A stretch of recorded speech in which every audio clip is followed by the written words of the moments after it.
What's up, everybody? Welcome to this episode of PitchIT. We are doing vendor spotlights of all the guests, all the contestants for the PitchIT contest from ConnectWise. And joining me, as always, as we do these weekly and sometimes twice weekly episodes, is Mr.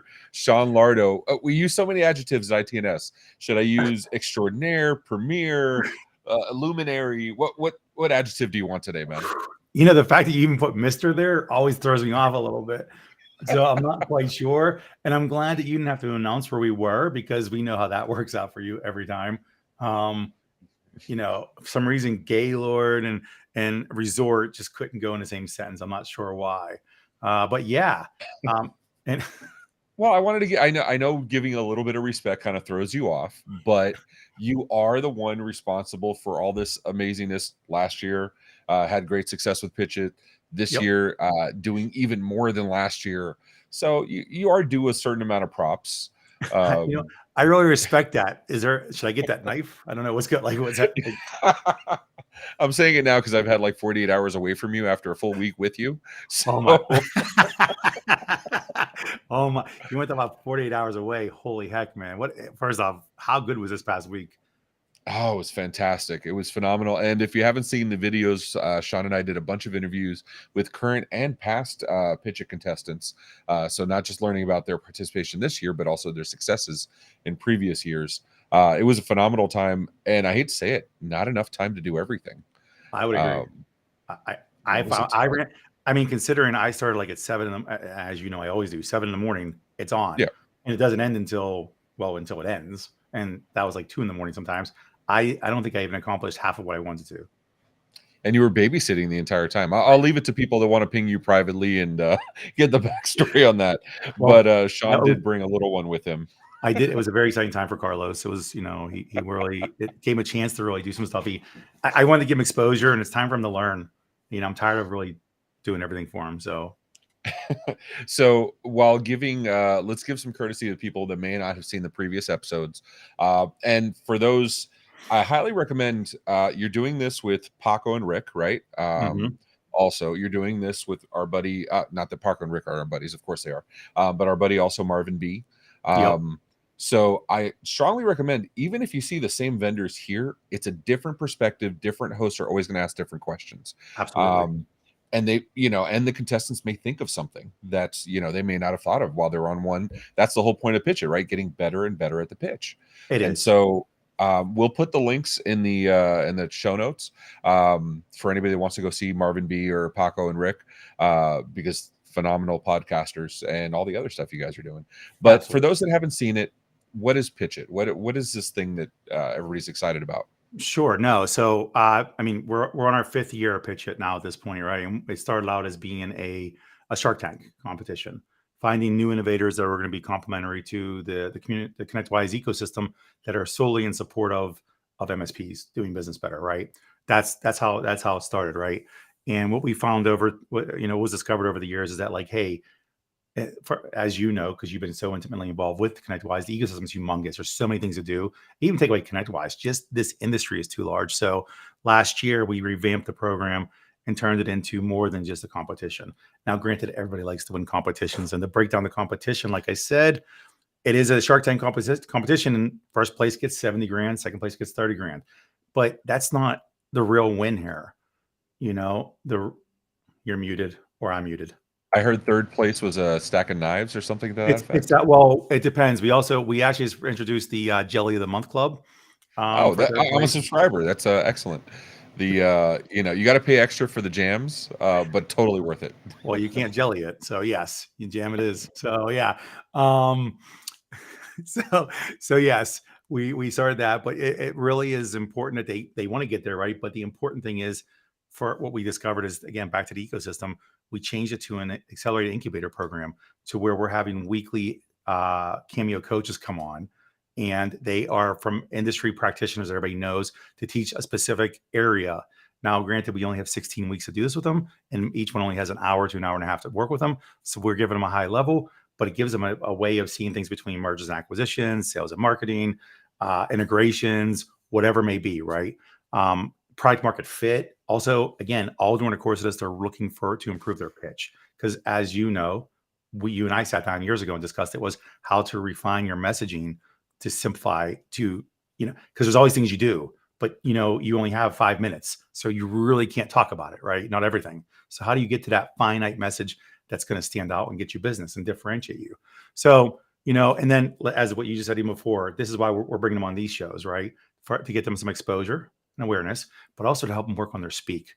Get people to know who they are, get them used to talking in front of people, and also answering maybe critical questions, or just being able to convey a proper message. So yeah, we're doing well. Last year we had 18 vendors in last year, and of the 18 vendors, 3 of which were acquired, which was awesome. You're muted again, so don't worry, Ray. I'll take care of you. That's fine. You decided to go smaller this year, right? Yeah, small. Yeah, we decided to go smaller. 27 vendors this year. Yeah. The outpour has been ridiculously great, man. It really is. And we're seeing numbers of people engaging, and we're seeing these vendors are growing exponentially. We had each vendor. I don't know if you saw the keynote with Jason McGee on Monday. He actually covered that. We've now spanned 7 countries that have participated in this, that are competing. Not even people that are watching, because I have no clue of that, but that are participating as actual contestants. And we've seen 40-50% ARR increase in these vendors. So that's amazing. That's phenomenal. And one of the sticking points is all the PitchIT contestants are part of the ConnectWise marketplace. They have some kind of ConnectWise integration with one of the products. Exactly. Okay. Yeah. Because the important thing is they need to be able to integrate, because again, it's about simplifying you doing business. And that's the catch, right? Like you have, what was it? Jay McBain said it was 13 panes of glass for the average MSP. I've seen as high as like 20 something. So anything that can integrate with your other platforms in your MSP ecosystem, and that's kind of the catch of this, because this is not your normal Shark Tank. This is not your normal, pitching event. The MSP ecosystem is very, very different from other enterprises, other verticals. So you have to tie into the MSP ecosystem, and ConnectWise being the home to so much of that. It's super important to get these off on the right foot. You're absolutely right. And we talked about that at Secure. I mean, this is treat ConnectWise as the core, right? This is the body. All these vendors are extremities, and if they're not all attached somehow, they're not working together, and you're not going to be able to get function. And 13 panes of glass, you can go much higher, right? Because you can talk about if they're shopping around with distributors and master distributors and whatnot, and they're going to those too. Not that those are required work areas, but again, it's a truth behind it. They are going to other portals to find product and softwares and whatnot to buy as well, let alone what they're working with.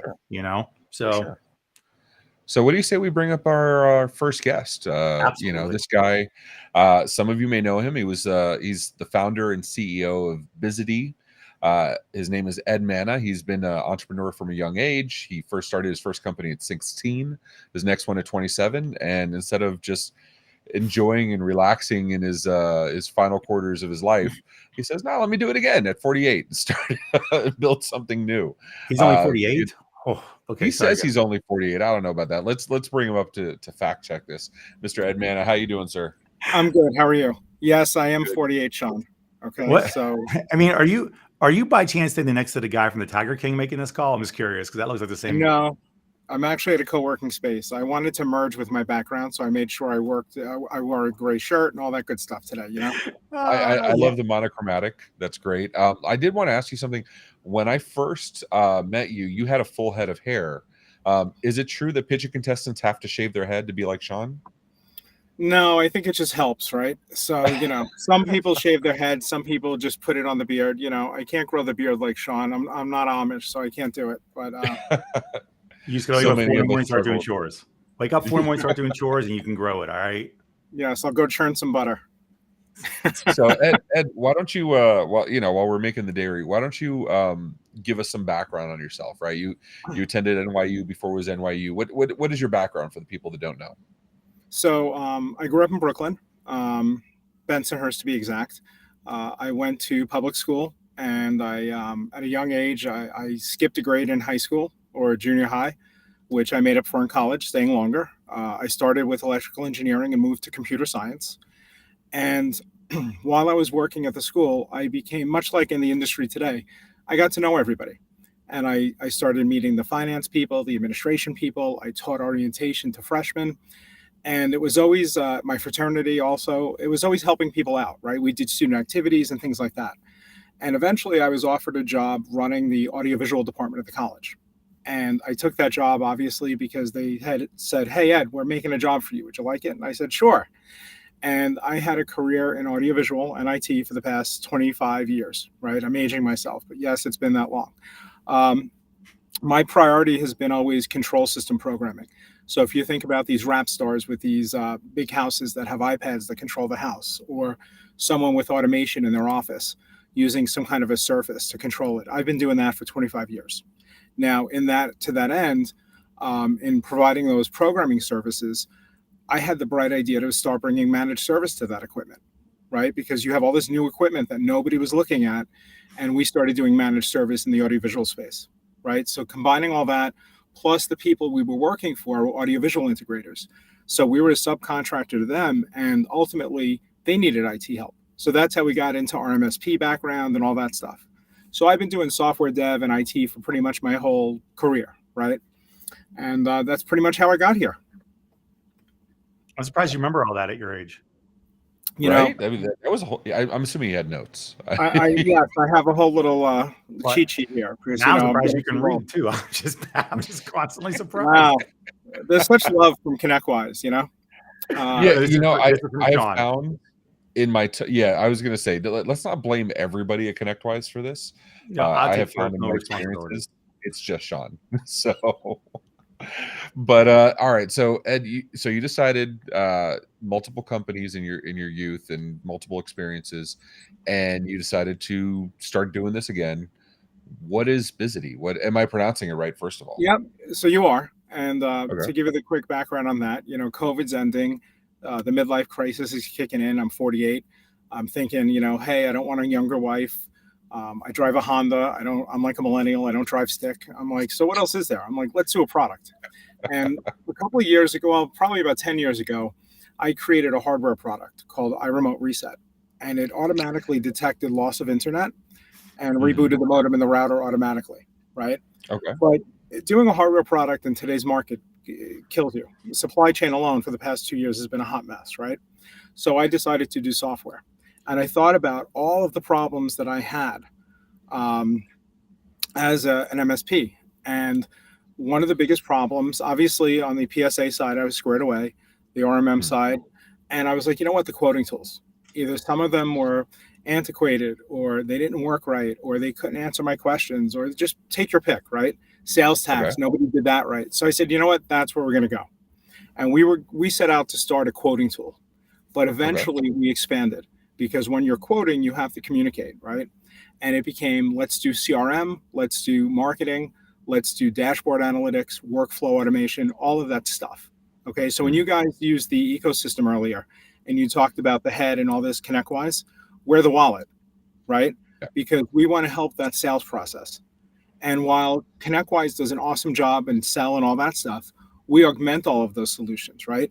So we're actually working on the communication part of it.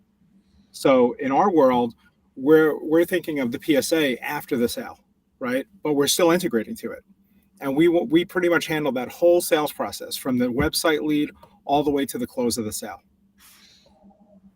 Okay. And so, Phil, can you bring up his website here real quick? So, so first of all, Sean, you're overseeing this thing. How did he do?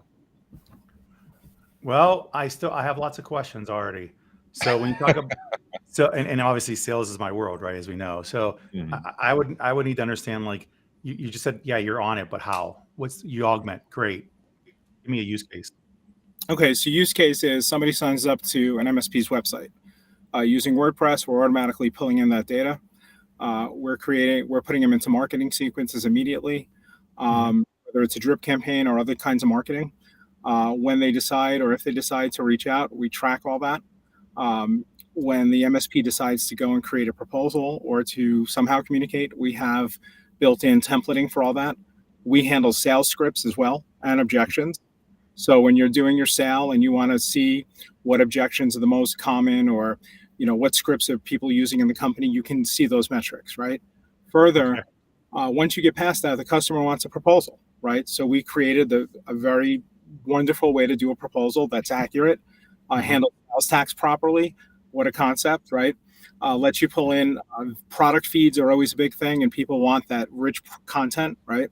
So from there, we went and we looked at companies like Inedalize, and we created what we call Edalize, which is our own product feed, right?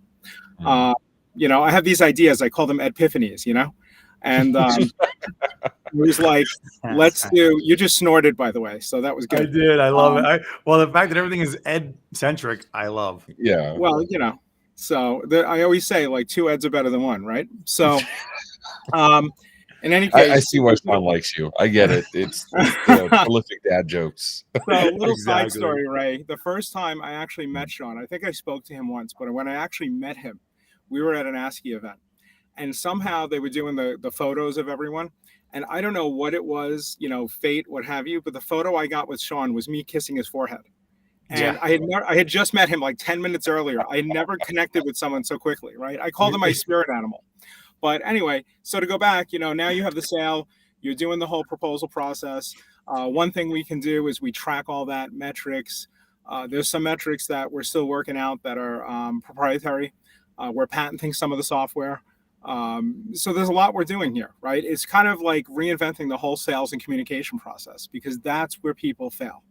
You know, earlier this week, I was at a public school, not like Sean taking Carlos around, but I was at a public school. My sister asked me to speak to a bunch of fourth and fifth graders. And my whole key takeaway the whole time was learn to communicate. Because if you can't communicate, you're never going to get anywhere with anything you do, right? And that's been our goal. It's helping people get that communication out there. So go ahead. Right. No, go ahead. So, well, I think you should go first because I was going to ask him a hard question. So, right. Well, okay, good. Okay, yeah, I got you. So, what I was going to say is, so essentially, what we're talking about is you're curating the experience for an end-to-end life cycle of a lead. So, suspect to prospect to client. Correct. And we're doing it catered to the MSP. Our goal is to help the MSP, right? We're not looking at it like we do this and we do that. No, we're looking at it. We help you do your process to get it done, right? And where is it hosted, by the way? Where's the data? Is this a CRM or is this what is this? This is all proprietary code to us. Okay. So I did a very important thing when I started this project. I decided to write no code whatsoever. I am not the bottleneck, right? So I have a team. I believe right now, as of today, there's 7 of us. Okay. And we are kicking ass on this product, right? Getting it out the door, getting features implemented, making life easier for the MSP. That's our whole goal, right? To make it easy for them to go and communicate and close sales. But where's the data reside is what I'm asking. Yeah. Azure. Sean's asking, where do they get access? You're asking who's hosting it? It's Azure. Okay, Azure's hosting, but like if I'm the user, I'm the MSP, I'm in sales. Where do I find this? This is what happens when a technical person meets a non-technical person for his conversation. So when you say where do you find this stuff, you log into our app and you use our app. I mean, when it comes to so it's a platform, it's an app, right? It's a web app. Yep. I'm sorry, I didn't get your such basic question there, Sean. I'm sorry. Well, remember, communication is crucial. You told the whole school about it. So right, I understand. Well, I didn't know. Don't worry, we'll work on it. We'll work on it later. Don't worry about it. All right. Yes, but yes, we have an app. It's a desktop-based app, software as a service, right? We're no desktop app per se. You're going in and logging in with a browser. You're getting to all your data. It's hosted in the cloud.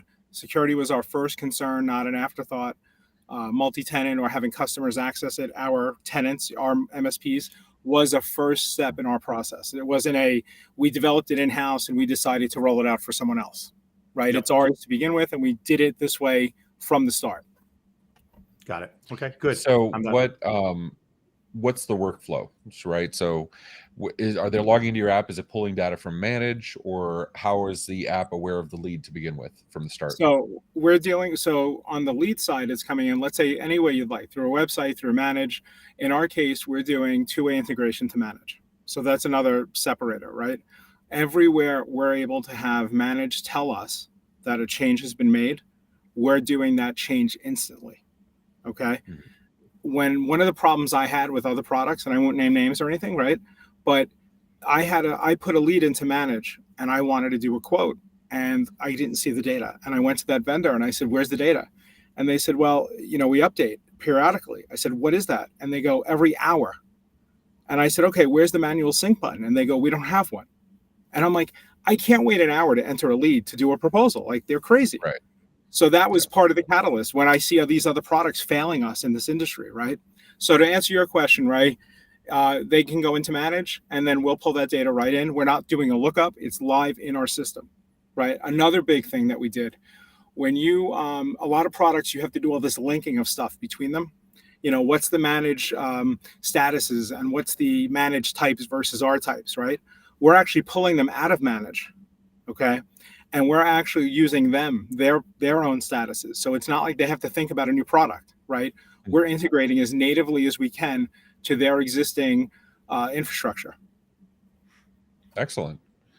So the differentiation, so I want to step back and talk about differentiation between you and the competing products, since there's quite a few quoting products on the market now. And you are going far beyond just pulling catalogs and, having a quoting platform, but you're going full cradle to grave, so to speak. Yeah. Yes. Can you talk about A the lot. scripts, how they play into this, the sales scripts? Yeah. So this was, as I'll say, an epiphany, right? So I'm doing these ASCII events last year, and we were sort of in the, getting product ready and stuff, whatnot. And I ran into Morgan McBride. I'm sure you guys know her. She's the girl in the industry who's always smiling, right? I think she worked at Mail Protector at one time in Gradient. And I asked her one day, I said, hey, Morgan, how do you, when you worked at all these companies, weren't you an SDR? And she goes, well, I ran the department, right? So in any case, I asked her, how did you track sales scripts?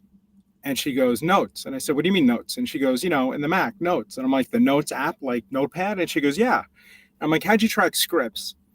And I'm sorry, objections. And she goes, notes. And I'm like, really? So long story short, I said to her, what if I gave you a way where you pulled up a sales script and it automatically put all that person's info into the script? And she's like, you can do that?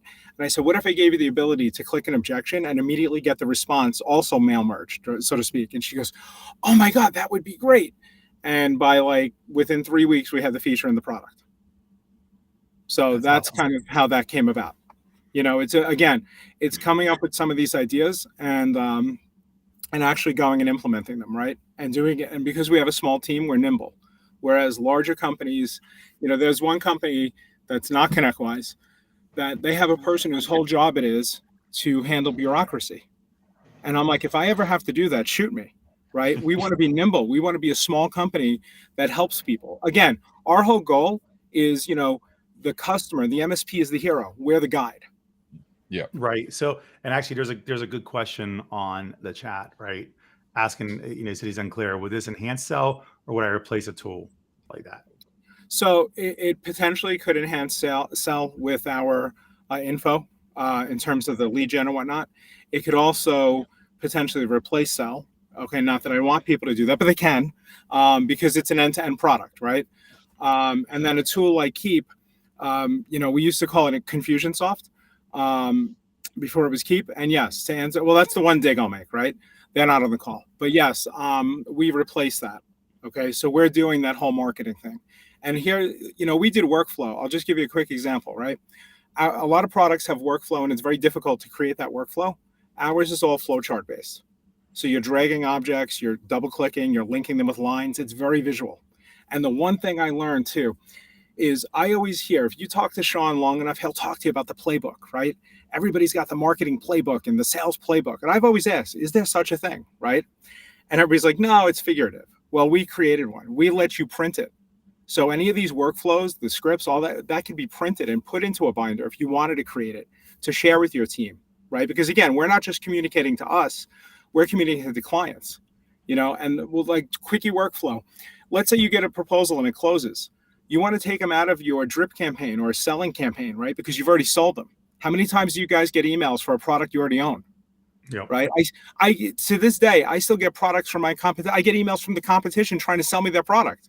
I'm like, guys, don't you know who, I don't mean it to be pretentious, but don't you know who I am? Come on, man, I'm competing with you. Why are you trying to send me an email? You're coming down to 10 seconds, Ed. So, all right, I'm good. So what are your closing? We'll bring you back up for the final Q&A, but what are your closing comments before we let you off? Let's close the deal, man. So close the deal. I think everybody should get Bizzity and go to our website and sign up for a demo and learn more about us. All right. Sounds good. Thanks so much, Ed. I appreciate you. So how do you think, Sean? What do you think? How do you think you did? I mean, it's Ed. He's okay. No, he did well.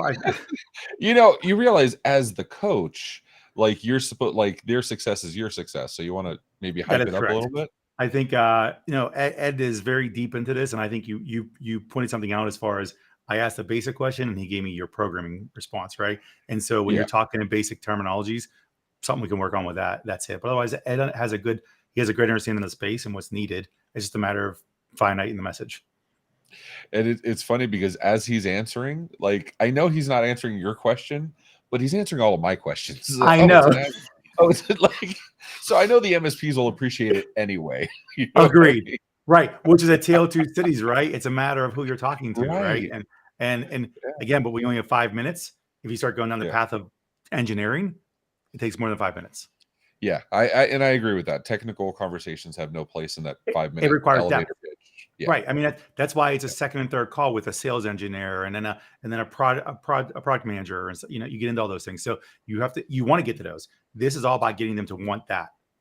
Well, maybe it's the benefit of having us both on the call then, because you're a non-technical person, I'm a technical person. Yep. So explaining to an audience of mixed capacities, that's not a bad thing. No, it's a great thing actually. But again, they learn from it and they get to refine whatever they're doing. So if you guys haven't met Sean in person, I can tell you one of his great happy places is being able to introduce others. So, I mean, it's one of those things like we were recording at ITNS and we were stepping over each other, introducing people. I'm finally like, okay, Sean, have your fun, enjoy yourself. Merry Christmas. So I will let you introduce our next guest because I know that makes you so happy. Oh, does it make me happy that you're such a good friend? Right? You're such a good friend. So yeah, absolutely. So we'll keep it pretty simple. Most people know this guy already because it's pretty public, but we're gonna bring on Walter Contreras from BinoxMSP. He is currently an MSP, has been for quite some time, built his product to solve the problem for his business and led it into the next level to scale and sell to other MSPs. He's actually, this is the second time he'll be in the competition. He was in it last year, so he is a repeat. He loved it so much he came back again. And one thing you'll find quickly about Walter is he is very complimentary to everything and everybody, tons of energy, which I love. And he's also through and through a hardcore salesperson, regardless. He can't help himself. He loves to sell. And without further ado, we can bring him on right now. What's up, Walter? Let's do it. How you doing, man? And they pulled me back in.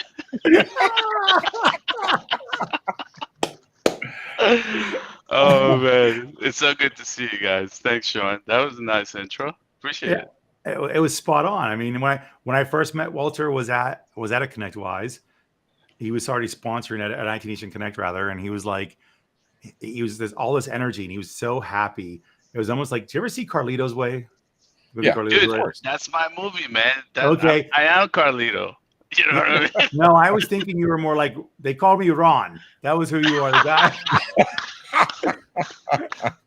you were the club owner, and he came to you, and he's like, hey, no, they call me Ron now. How are you, Carlito? And he's like, whatever, Ron.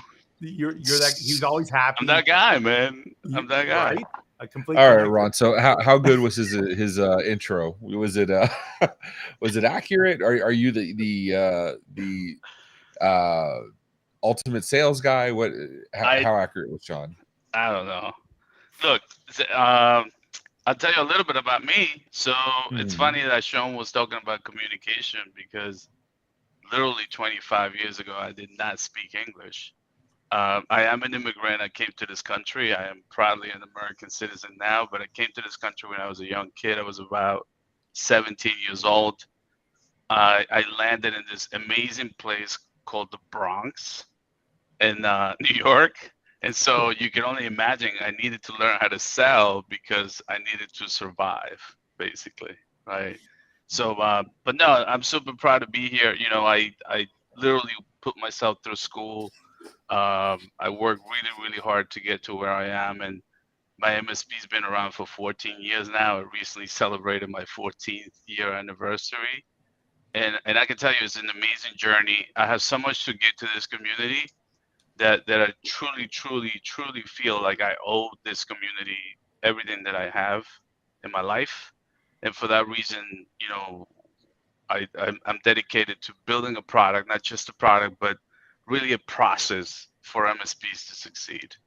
And I'm the living proof of that, and that's pretty much who I am. I just realized this may be the New York episode. I didn't realize we were doing theming. Right? Because I know we're like, it's the two families episode. Yeah.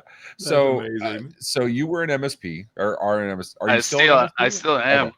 I actually, right, you know, I'm that guy making videos of myself, like when I'm closing deals and stuff. I'm still living the life. You know, it's like I can't. It's literally like the movie The Godfather 3, right? They pulled me back in. Like I'm still living that life. And I love teaching as long as no it horse heads show up, you're fine, right? Exactly. I love, you know what? I love learning about the process, and I love fine-tuning it, because managed service sales is it's so much different than any other sale, right? I had a guy, kid you not, I thought the deal was dead. I'm in New York, he's in Florida, because we do, you know, we market everywhere with Binox, and I'll show you. But the guy called me up like 3 months later, because I kept in touch, I kept texting him, I kept talking to 3 months later, he just called me today. We actually just closed the deal, 5,000 MRR, and you know it's a long sale. And how do you keep up with that? How do you stay focused on that? So how do you? Binox is the answer to everything. I mean, I can't think of a better like alley-oop there. I know, right? I didn't pay Ray, by the way. I didn't pay Ray. I didn't pay Sean. They actually. No, but in all honesty, that's really where it's at, right? Like what Binox truly is a growth revenue platform. And you know, I know this sounds like everybody's using the same BS slogans, but you know, Binox starts from the lead, like data, sourcing, like, you know, some of the best data you can get, humanly verified, right? We have things like visitor tracking codes that tells you when you do a marketing campaign who landed on your website. And then from the lead, we take it into the process of calling, following up, and when it converts to an opportunity. And you know, all right, hold on. Let's back up real quick, because I don't want to get in the weeds first. Yeah. Give me the 30-second overview. What is Binox? Yeah, so Binox is a growth revenue platform. It's a CRM. It's a marketing automation tool, and it's a lead generation tool all in one. So you literally don't need anything else. It comes with everything you need: phone dialer, SMS texting, marketing campaigns. Everything is built into it.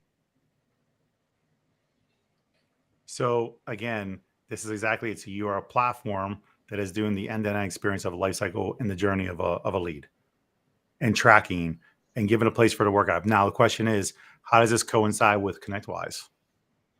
We probably have one of the best integrations. I'm not saying that, by the way, that was ConnectWise themselves, because we have a very deep DNA with ConnectWise. I've been using ConnectWise for 14 years now. I know every issue with ConnectWise myself. I'm probably a good ConnectWise tech support engineer, by the way. And so if you ever need help, Sean, I'm your guy. But, but the truth is, like, you can only build an incredible bidirectional sync and workflows if you're using that every day. If you're not living this every day, you can guess how things are using it, how people are using the platforms, but you can't really build that thing as to how it should work. Like my ConnectWise cell integration, for example, I'm not going to go and reinvent the wheel. ConnectWise has one of the best quoting tools in the market, right? So I'm not going to go and reinvent it, but I augment it, right, by making an integration inside of Binox, where I'm now the only tool in the market that brings products from ConnectWise Cell inside Binox. So how many people do you guys know that don't want their salespeople in ConnectWise, right? So I can provide that service because Binox brings those products, so salespeople don't have to be in ConnectWise. What about if they have other products as well outside of that they're working on? You mean the competition of ConnectWise, like AutoTaz? Oh, like third-party other products that aren't integrated into ConnectWise or not implemented. price book wise and whatnot? Are you able to connect to other data sources? Are you talking about like Zendesk Throw It and Freshdesk Toss It? Yeah, any of those competitions. Yes. Yeah, the truth is that Binox at this point has become such a complex tool in the sense that it has everything you need, right? Like from a lead sourcing perspective, all the way down to marketing automation and in between, right? So somebody asked me the other day, do you integrate with Brightgauge? I said, I don't directly integrate with Brightgauge, but because of our bi-directional sync with ConnectWise, we're syncing everything back to ConnectWise and vice versa. So it's already integrated, right? Right. So the data's going in. So as far as, because in a CRM, and actually Ray and I lived the nightmare and dream together on the conversion when we migrated from ConnectWise to Salesforce, whenever we became an enterprise company, so to speak. Being able to have a full-time running real-time dashboard, right, to understand pipeline, to understand lead creation, to demand generation, to scoring and everything else. Is all this included in what you do? 100%. Yeah, we have some really kick-ass reports where, when I think about reporting, I think how hard it is to pull out the right data, right, and see it like very quickly, make decisions on. And that's also one of the things I wanted to build when you were working with the platform. Like, I'll give you an example. As far as I know, we're the only tool that has a search engine that when you type inside of Binox for, let's say, a name, Sean, right? It pulls up from Manage and it pulls up in Binox, and it tells you when the two of them coexist already. And so to you, you're feeling like you're working in one platform rather than on two different platforms. And so things like that make it very simple to use, and take the guessing out of the sales process. Sure. And so one more thing, you have a fan here, by the way. Dean is saying they use Binox. He used Binox at his old MSP, so 11 of 10 would recommend. Well, that's good. 11 of 10. So he's obviously very good at math, also. So it's good. He has the best math. I like that math. I like that math like nobody else. It's amazing. So one last question from this, then. We know that we want our sales reps to work out of the environment they're most comfortable with to get the best results, right? Doing most production. One thing that I always like to implement into, I work out of Outlook a lot because you're emailing, right? And it's just easy to do. So is there an integration with Outlook as far as emails that are going through any communication? Is it being tracked, documented and tracked and whatnot? All of it. I mean, literally we built a mini Outlook in it, so you can reply and do things inside of it. Binox is really good at sending emails in the sense that we have something called VMail, video mail. We came up with this idea where I wanted to make an introductory email to a new prospect, let's say, right? So I had some template emails easily created in Binox. Then I could do a video email, introduce myself to Sean. It's 2 clicks, right? And it's all inside one platform. So Binox has that thing where it's constantly thinking about the sale. This guy that I was telling you before that I closed today, he was actually an idea that I had this idea where somebody says to you, hey, I'm not ready yet, but I'm ready in 3 months, right? So I came up with this idea called snoozing, right? Snoozing the lead and come back to me when I need to focus on, because that's the biggest problem MSPs have. We have so much noise all day long.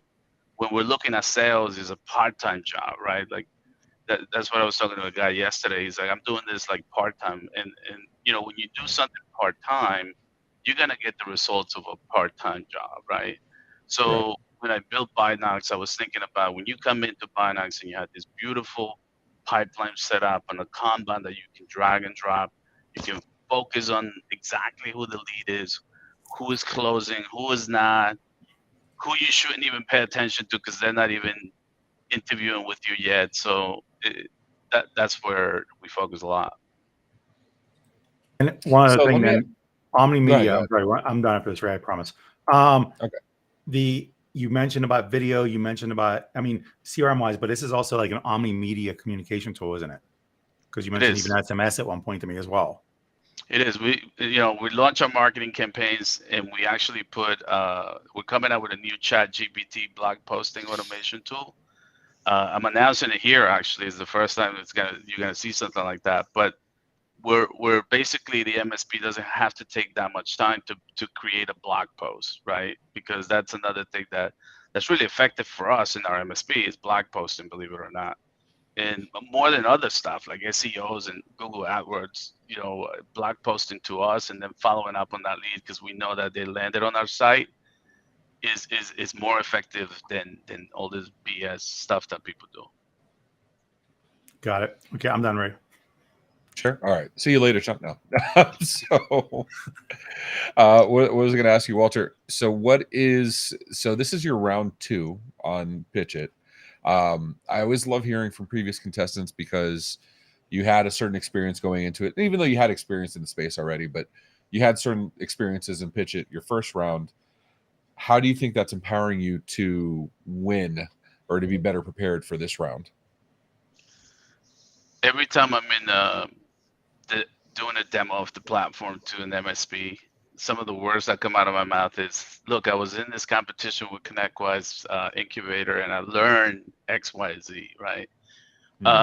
That's the biggest takeaway from PitchIT is that you get the perspective of 27 different companies or whatever we're competing this year. Probably feels like 100, by the way.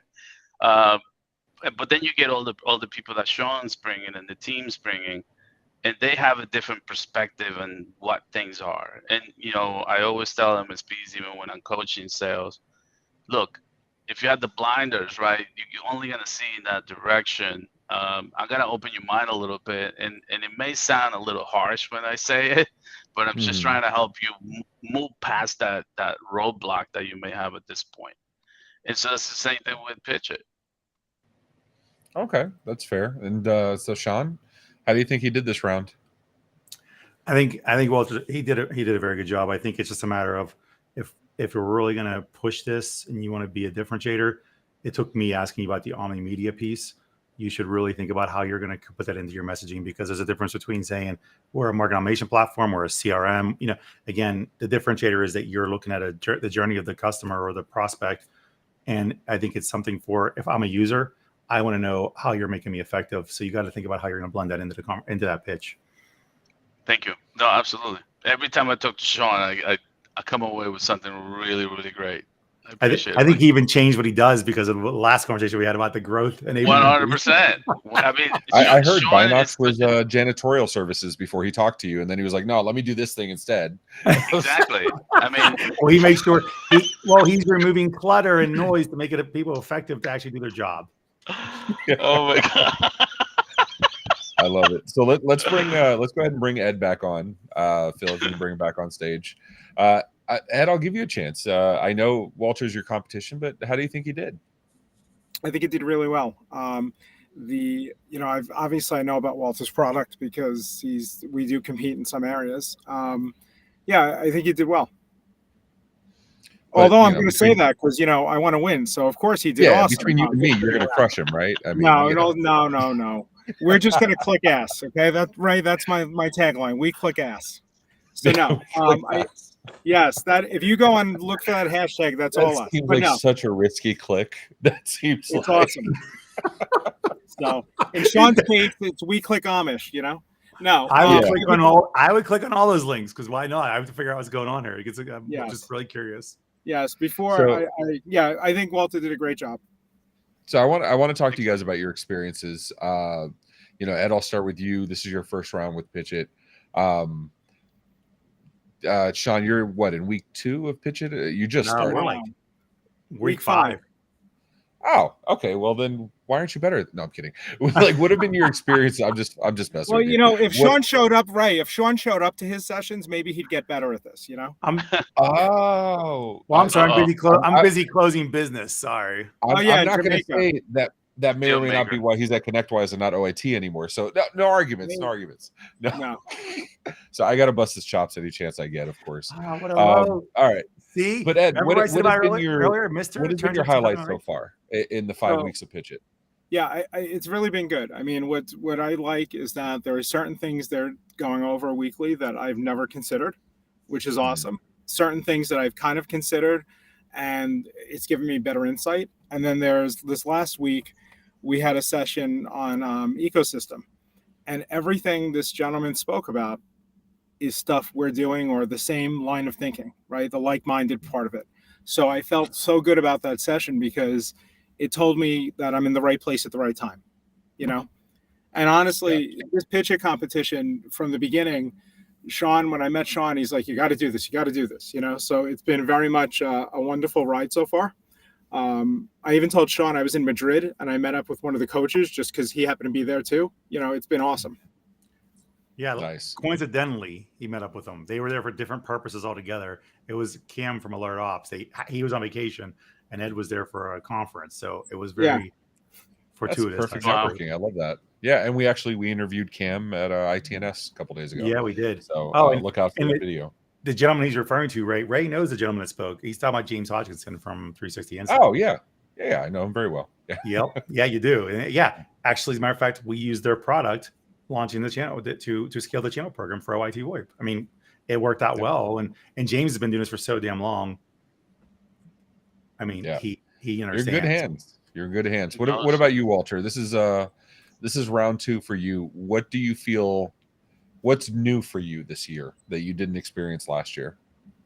Yeah, pretty much same thing Ed said. And by the way, I just want to say something to Ed real quick. You know, I really appreciate he's in the competition because we need more people involved in the sales process for MSPs. I mean, there's just not enough of us. You know, you'll go to an event, there's 100 vendors for cybersecurity, and then there's Ed and I, right? Like, we need more sales. But yeah, you know, Jameson had a tremendous presentation as well. I'm a big fan of what he's done, and you know, I love to follow people that have proven themselves in the industry. And he's definitely has done that. I mean, every time we bring a presenter, there's always like a little nugget that you're not thinking about that you'll come away with for sure. That's kind of the point, right? Like, there's so many. It's funny because MMN is my 8th business, but as I've learned over the years, it's very easy to come up with the solution to a problem. A lot of people think that's the hard part, but usually, like, especially when you're an MSP, it just comes across naturally, right? Or Ed as a serial entrepreneur, like, you come up with your ideas, they come across naturally. Finding the solution is not the hard part. It's building the rest of the business around it, right? The sales, the marketing, the admin, the operations, the finance, the networking, the business development. And so I love to see incubators like this that focus on all of those things, as opposed to just tell everybody about your product. And Dean has some feedback saying the entire product, it would be helpful if I could read that small. There we go. I got it, Ray. The entire product category is essential. Anyone can learn to fix computers. There are books on how to package it up, but knowing how to find and manage new business is hard for IT people. I disagree. I happen to disagree. And I'll tell you why. It's not that it's hard. It's just the way we look at it and think about it, right? Like, I'll give you an example. So I'll tell a guy, you know, are you taking phone calls from your customers? Yes. Are you following up on tickets? Yes. Are you calling the customer to follow up and make sure that ticket was completed to their satisfaction? Yes. Okay, so you're selling, right? You just got to flip it around for new prospects. Obviously, have a better process on how to do it and, you know, do it consistently. But you're already selling. You are already doing some form of a sale. And so that's my mission in life, is to help people, like, change the mindset around Since you're both focused on the sales process, right, in different arenas, or what do you think is the hardest thing for MSPs then in that sales process? I think the first thing is, again, that mindset, right? In all honesty, MSPs, we're so busy until that MSP moves away from the day-to-day operations of that practice, it becomes a little challenging to say, I'm going to spend it. Actually, one of my first questions I ask people when they come into the platform, when I'm qualifying them to come in, because I don't let everybody come in, I said, are you willing to commit an hour or 2 in the morning to make phone calls? If they don't have an appointment set up, if they don't have some, and they'll say to me, no, then I know that they're not going to do it, right? If they say to me, yes, then I'll go into the details of how many do they actually need just to be able to succeed on that. 98% of the people I interview, 98%, actually a number on that, do not even know where they're going. I'll say to somebody, what's your goal for this year in terms of revenue? And then they'll say to me, 500,000. And then when we break it down, they realize that it will take them 500 customers to get that. And they're like, oh, shoot, I can't do that, right? So that's one of the challenges. Yeah, I What find about you, Ed? the biggest challenge. Yeah, sorry. So the biggest challenge I find is when you ask an MSP about the sales process, they say, what sales process? Or they don't have one, or they don't do marketing, or any of that stuff, right? And that's part of it. And the other side of it is the communication part, right? I can't stress enough. We've taken 2 years to get our product to where it needs to be, just so I could start doing the stuff I wanted to do in the beginning. Like now I have a platform to do it from. But it's really, that was the beginning of, it's the communication process, and it's just not understanding. It goes beyond the prospect. It goes to your customer, it goes to your family, it goes to vendors. It's all around, right? And communicating to one or the other, it's all linked together somehow, right? In sales, I always talk to people, it's like about a relationship, right? For those of you who know Rob Ray, he's always said to me, it's all about the relationship. And I use it all the time with my team, with sales, with all that. I mean, I had a customer once, I called him on his birthday, and his own family didn't call him on his birthday. I was the only person that called. His own kids didn't call him. And yet Wow. I knew it was his birthday. So we spent, no joke, 4 hours on a birthday workflow to figure out on a leap year who gets what day are we giving them that birthday wish, the day before or the day after, right? But again, it's to answer your question, it's the process, and it's also the communication part of it, or the lack thereof.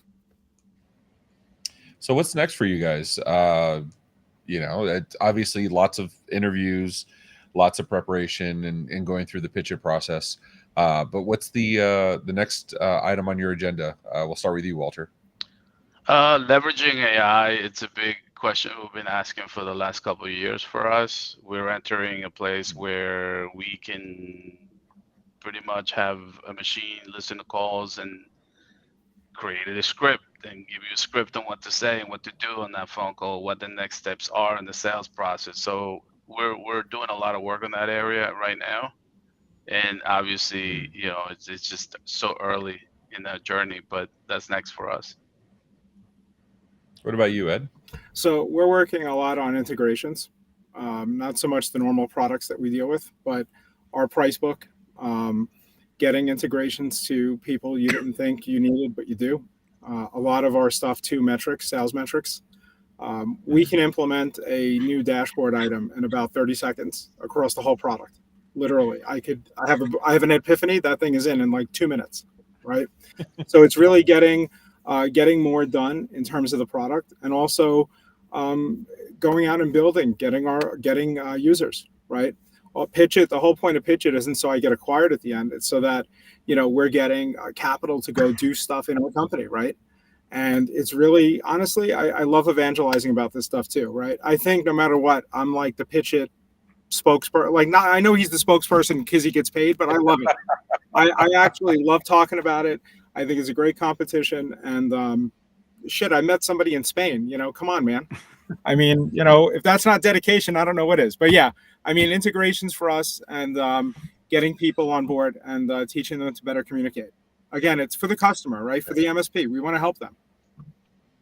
Sean, is that true? Are you getting paid for this?